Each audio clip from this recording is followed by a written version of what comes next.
This is Gridiron Lights with Brad Beck, only on KTVO. Good evening, everybody. Let's kick it off with upstart Kirksville hosting 6th-ranked Hannibal. Kirksville in black. Tyler Osborne finds the big tight end. Nathan Farnsworth, number 88, gets 1 foot inside the pylon for the touchdown.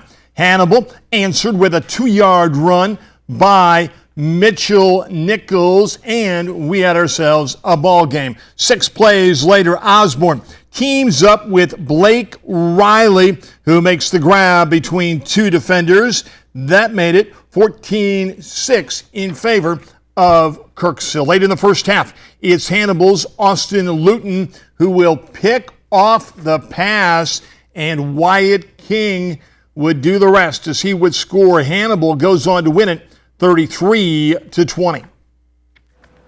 Ottumwa looking for a big homecoming win. The 1963 state championship team in attendance and showing their support. Ottumwa scored twice. There you see the 1963 team. Ottumwa scored twice in the first half, kicking off the second half with a 53-yard gain from Isaiah Cox. He'd set his team up nicely. Then a few plays later, the QB would get some action. Frazier to Corey Ridgway for a 4-yard gain. Not quite enough for a first down. Ottumwa would attempt the field goal, but it would be blocked. On the other side of the field, Marshalltown working their way down the field. Ottumwa's defense would stop the touchdown, but Marshalltown would score a field goal to make it 14-3. The final score would be Ottumwa 28, Marshalltown 17. And in Knox County, the Eagles are back home taking on the Milan Wildcats in the conference opener for both.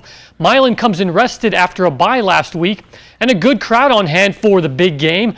The Wildcats take to the ground with Aaron Richardson. He never stops fighting for a gain of 5 yards. Tough run. They'll stick with what works as Tyler Curtis picks up the first down.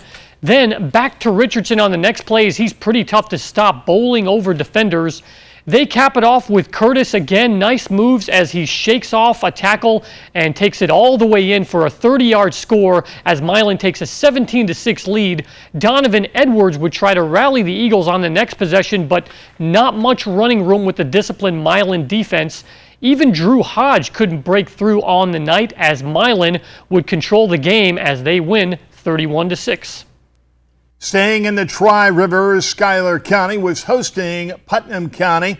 Putnam County in white. Jacob Parker finds Cody Quint, and number 8 turns a short pass into a big gain. 3 plays later in the drive, it's Montana Schoonover who is on the move for 6 points. Second quarter action, the home team would get a first down. Nice catch by Grant Sebastian as the Rams move the chains. It's Putnam County on the move again. It's Parker who weaves his way through tacklers for a first down. Where did he go, Joe? There he is. Later on in the drive, Quint will score, and Putnam County would go on to win it. The final was 20-8. Sigourney likes to play old school football, running a single wing attack. Let's see if it worked for them tonight. The 4-time state champion Savages take the field against Pella Christian. Old school single wing football from the Cobras. Nate Siren up the middle for 11 yards. More single wing from Siren, this time for 15 yards. And then, believe it or not, the Cobras take to the air. Blaine Gretter to Colton Griner for the touchdown. You can't have highlights without Griner. Cobras up 7-0. Then after a Pella Christian touchdown, Griner again, the 60-yard kickoff return to put the Cobras back in business. He sets his team up perfectly for the play, and believe it or not, the Cobras take to the air again. Gretter to Cole Strigel. Cobras up 13-7 late second quarter, and we're still waiting on a final for that game. Meanwhile, in Scotland County, the Tigers are coming off a nice win against Windsor last week. They rushed for over 300 yards and would like to match that tonight against North Shelby. What a scene as the Tigers take the field on homecoming night. And it will be all Scotland County. Will McRoberts with the opening carry, and this would set a tone for the game. So that worked. Let's try the old student body left play to Chris Jackson, who will pick up a first down before he's stopped out of bounds. Now a big 3rd and 3, and McRoberts picks it up and more as the Tigers are set up on the 15. And after a penalty, Jade Holt with plenty of time, and he finds Ian C. behind the defense for the touchdown. touchdown, and the 2-point conversion was good from Who Else McRoberts as Scotland County wins 34-12.